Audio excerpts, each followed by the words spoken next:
Hi, everyone. It's Kate Johnson, and I am excited to be here today. It's May 21st, I believe, during the Corona quarantine, so it's hard to know what day it is. And I am here with two great guests. We have Kendra Hawkins and her mother, Catherine, and they're going to I asked Kendra and her mom to join as well to be interviewed because I think it was on LinkedIn, that your mom announced that you had just received your Xero Advisor certification at the age of 16. And I thought, well, there you go. That's someone that this group needs to hear from. I think like a year, but maybe 6 months ago, I wrote an article about before quarantine, to become a bookkeeper with your high school homeschool student or something like that. And I thought it would be a great way for people to, like, an actual path for people to take as young folks. And there you did it. So I would like to ask you to introduce yourself. Just give us the 1 minute elevator speech. Who are you? Where you're from? And Catherine, you can introduce yourself too. I'm not telling how old I am, though. Okay, that's fine. You don't have. I'm not telling how old I am either. Okay, for sure. I'm Kendra Hawkins. I'm 16 years old, and I live in Calgary, Alberta, Canada. Canada. In my second year of high school, I think grade 11 for us. I don't know what it's for you guys in the States. I keep getting mixed up. No one's in school anymore. No one knows. So I am a speed skater. I currently just switched over to it from doing 10 years of figure skating. Wow.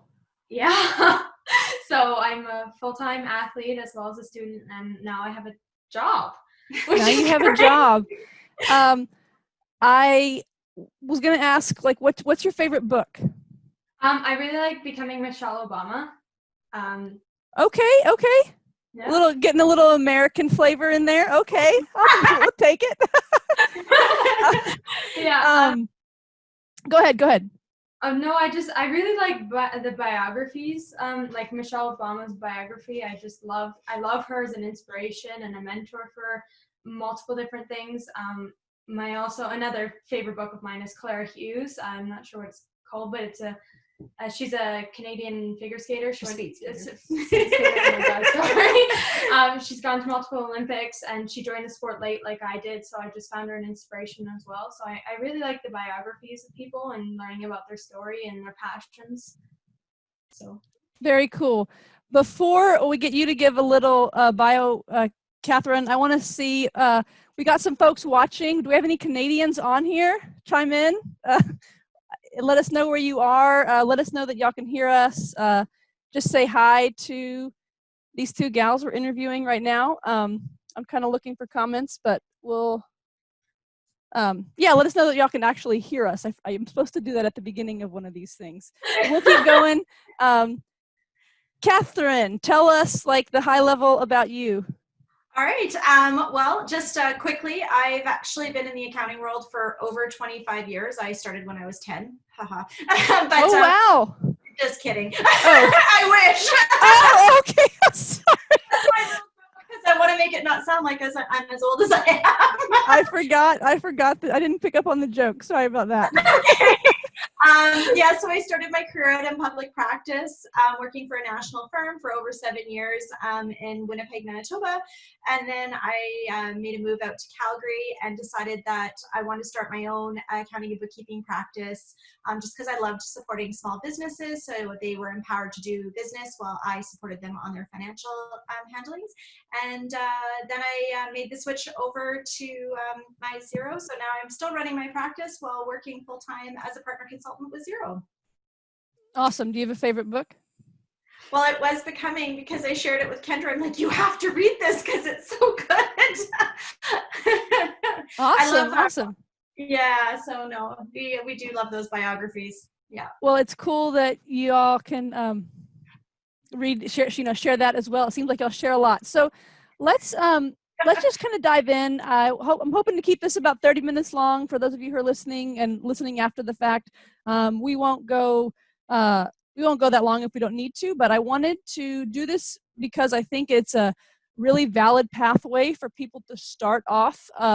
doing virtual bookkeeping on a part-time basis. I mean, y'all can obviously tell Kendra has a lot on her plate, but just, I mean, Catherine, what were you doing when you were 16? I was not developing transferable career skills. So let's figure that out.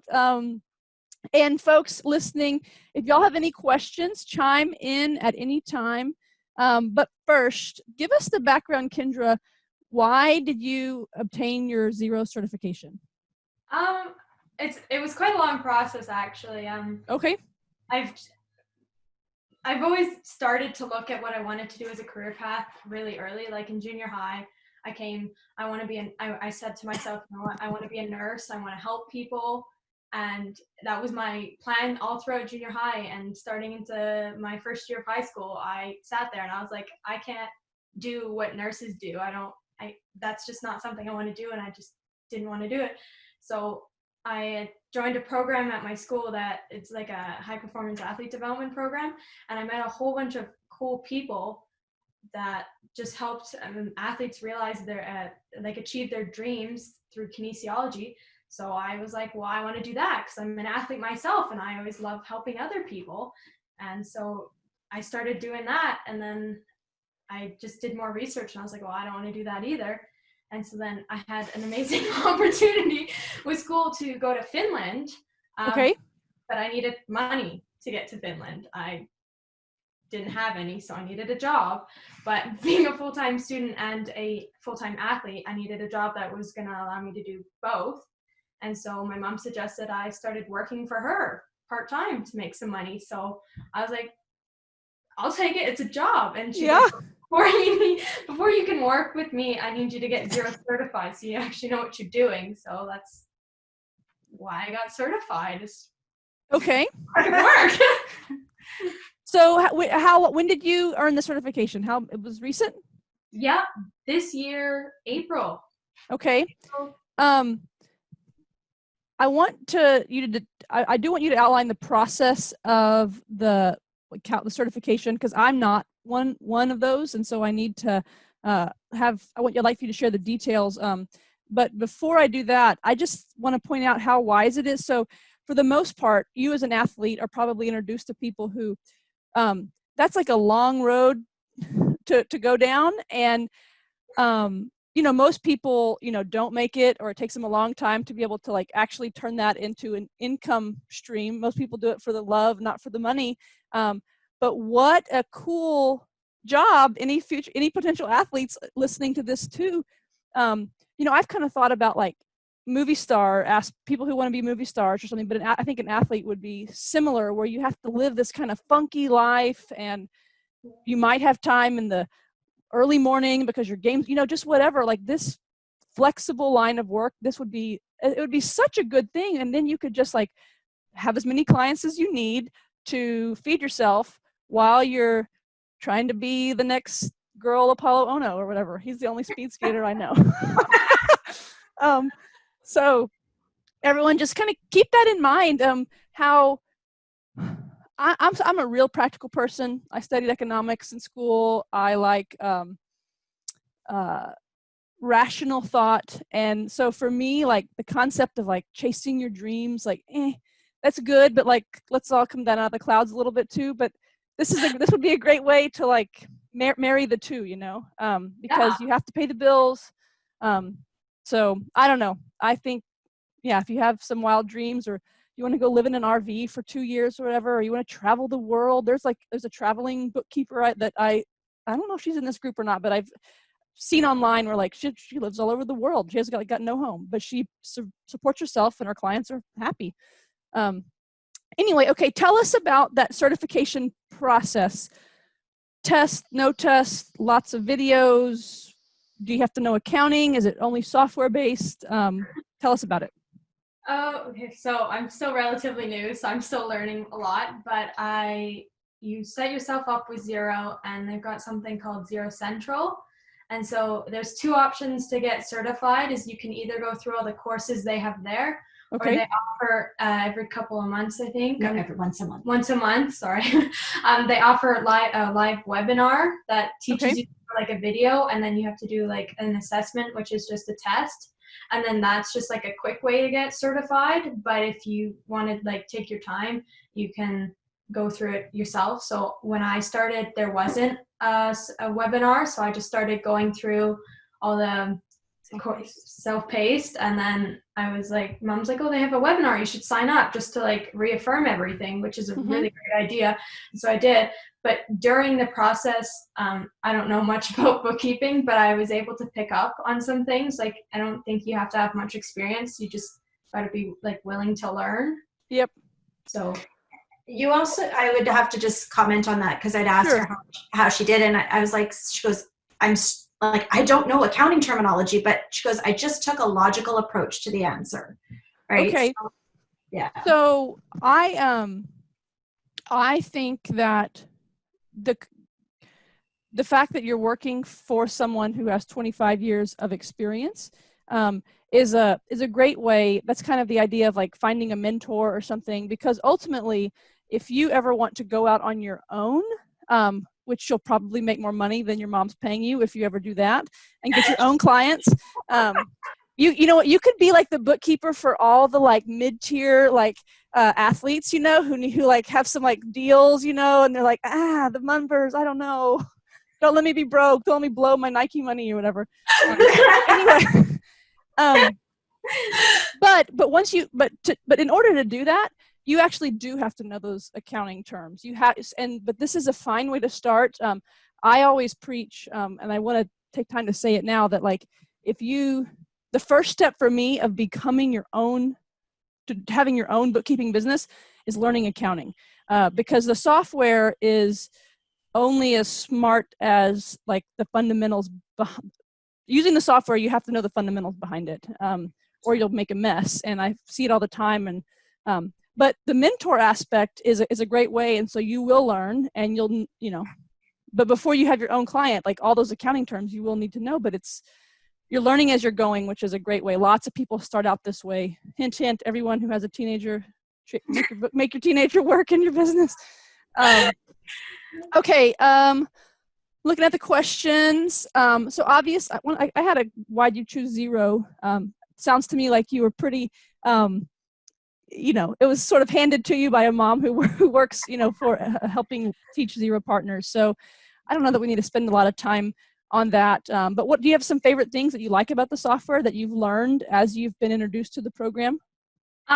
Well, I can't really say much because I've never had experience with other softwares, but from watching my mom over the years go from doing everything manually to having like cloud-based and technology help, I think it's really like it's elevated the bookkeeping world. Like you don't have to manually like put receipts in. Like Yep.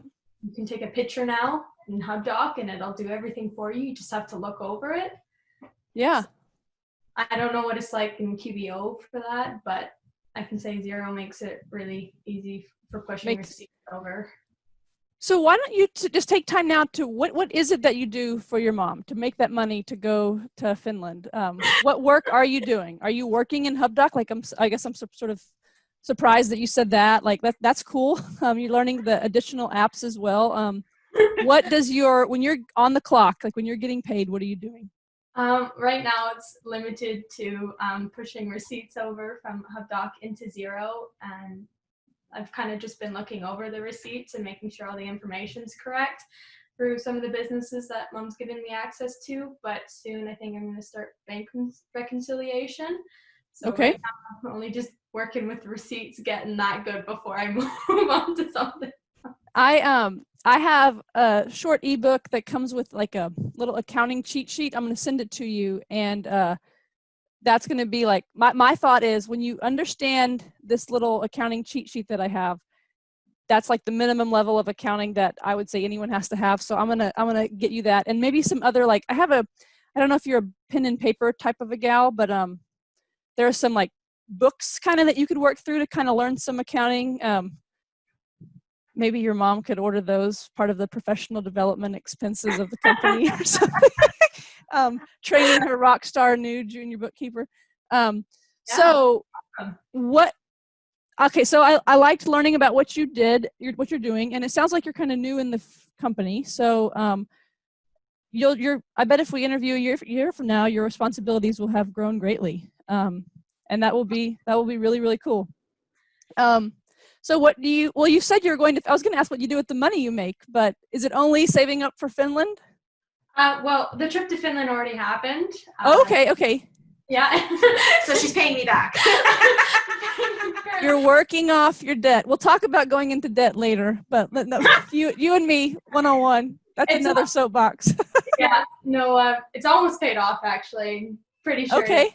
But the extra money I start to make will go towards my post-secondary and any speed skating expenses, like if I want a new pair of boots or ice fees or traveling fees, it'll go towards that.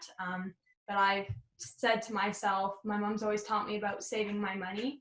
So 20% of what I make each paycheck will go into the savings accounts separately that I won't use that money for.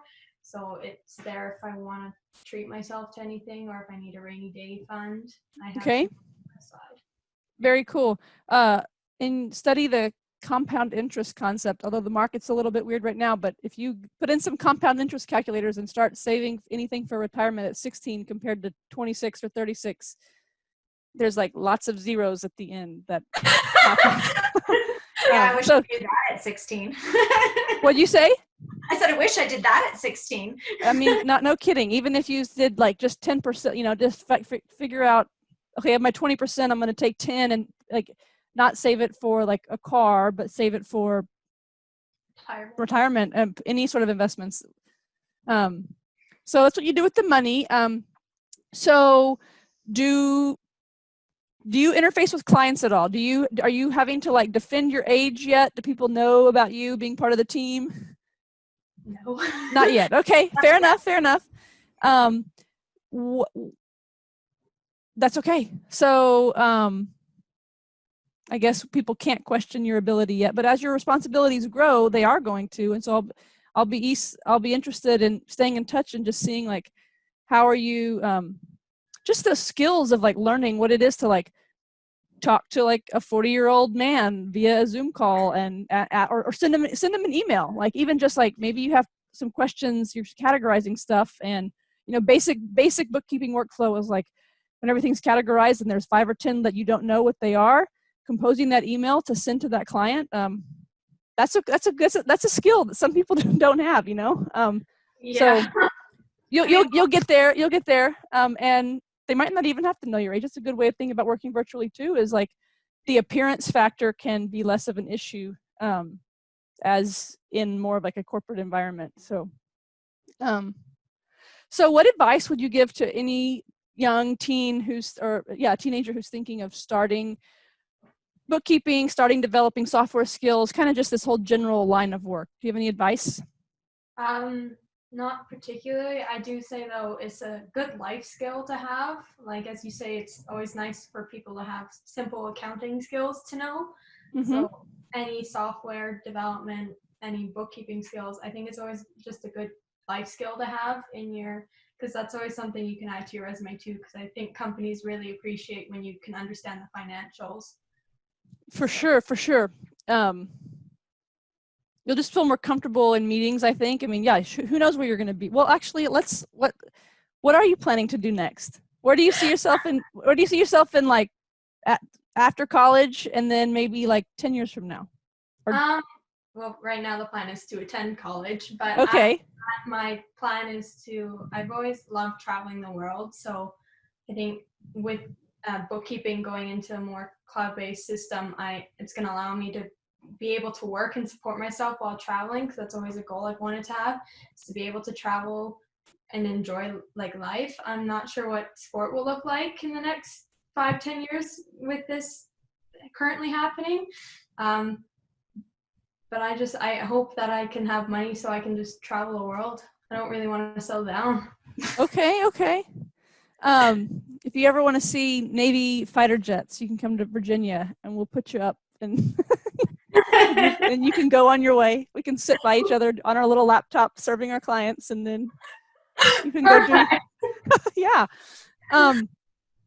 Well, anyone else on this listening live, let us know if you have any questions. I wanted to ask Catherine, what's your favorite part about Kendra working for you? You know, I kind of loved how she just said, hey, can I, do some work for you? And just having her want to work with me. Because I think most parents of teenagers, their teenagers don't want to even be around their parents. And for me, I'm just really grateful that she actually doesn't think I'm not cool and not want to be around me. So she's actually using it as a positive, not a negative. So that's really exciting. And I'm really glad that she's wanting to learn to build these life skills, because it's going to take her far. So can you describe like, I guess just the technical details about how you, I'm not familiar with the Canadian context of like structure, but like, is she on payroll? Are you going to like, how does that work? Is it official, or are you doing some like, going through some tax planning hoops that'll like help this all benefit you? Or is it more just like I'm the mom helping my daughter? How do you see how is it structured? I actually think it's really important for us to value her time. So I do actually have her track her time on how she's working on my clients so that I can pay her by the hour. Because I think if, if she were to go work for someone else, she'd get paid by the hour, by the amount of work that she did, so that they're motivated to continue to do the work. So I actually do have her on payroll, and I do pay her by the hour for her time that she's spending. Because I think it's really, yes, I could do all that tax strategizing and sharing of income for myself, but that doesn't really help her feel appreciated for the work that she's putting in. Okay. Yeah. I think it adds some legitimacy. Like there's a difference between like paying your kid to cut the grass or something, or versus or even to make their bed or clean the bathroom. Yeah. Well, and it's teaching another skill too. Like Yes. I'm the boss. You're at work. I expect things. This month, why did it take you so long to do this when it took you this month? Oh, were you on Facebook after I don't know, just like it can add some, well, I think it adds just a level of professionalism that I can see really benefit. Like as a parent, I just get so excited about the short amount of time that I have to pour into my kids. And it's just like, I have like this, my head explodes with like, I need to make sure they know this and they know this and they know this. And like, and how do you? Yeah, we might want to teach them, and then they don't want to learn it. So it's, that's a big part of it too, right? They will only retain what they want to. Yeah. Well, and just starting out, making it seem appealing, respecting them. I think probably like she's got to go make the money somehow, right? So like in y'all's situation, and the way you've like conducted yourself in business has made it seem appealing as a way to like, you don't have to love bookkeeping, Kendra. You don't have to think that like every day I dream about balance sheets. Like it's a good job. It's a good job. Yeah. Whether you're a bookkeeper in 10 years or not, like doesn't matter. Like you'll be tech savvy. You'll be communicative. You know how to communicate in a professional setting. So I think that's very, very cool. If anyone else has any questions, chime in now. I think we're almost done. I am proud of you. I think this is great. My son is 8. My oldest is 8. I have 3. My oldest is 8. But I'll have to like save this video and start to like slowly brainwash him down the cloud accounting path in a few years. I also have an 11-year-old, and she is not interested yet to do the work. She thinks she's just going to walk into my business one day, but she doesn't realize she's going to have to do the work. You could, I don't know how cool. I'm trying to think of like an accounting instruction setup. So my dad always taught me that if you want to learn something, you see one, do one, teach one. And so you like see a bank reconciliation, then you do it, and then you teach it. Like if you could almost be like the instructor of the younger child, maybe that would even be like a better, I don't know. It's just so cool, like ways to like think about how to, use, just create unique family environments through like our day-to-day, the stuff we got to get done. So maybe you can be, as you're learning accounting, you can start to give accounting lessons. You can create the YouTube channel, like accounting for 10-year-olds. Hey, there's weirder YouTube channels than that. Very true. Everyone on this site would like subscribe probably. So like, oh, I'm a 10-year-old, and can he start to learn like assets equals liabilities plus equity? Okay, sure. Anyway, well, I went through all my questions. I'm not seeing any chimed in. We're going to get this up for replay, and so lots of people will be able to benefit from this. This time worked for me, and my kids stayed out of the office, which is really good, and I haven't been hearing them make noise, so they're not tearing each other or the house apart, sounds like. So this was a success. Awesome. I really appreciate y'all's time, and I think you're going to be inspiring. At the very least, you've inspired me. It's good to know that there are smart kids out there like you who are, we'll be looking at in like 10 years, you're going to be like on the Xero stage or something. Thank you. Taking Xero to like the farthest corners of the earth, maybe, because it's probably not in every country, right? Like, or the reach isn't very far. There's places in this world who are like just now getting internet, just now, all that. And so maybe that could be, take that tack of your traveling the world, but being the like Zimbabwe Xero partner or something. Anyway, okay, well, I'm going to sign off. I appreciate y'all's time, and stay safe up there in Canada, and we'll be in touch. Appreciate the call today. Thanks. All right, thank y'all. Bye. Bye.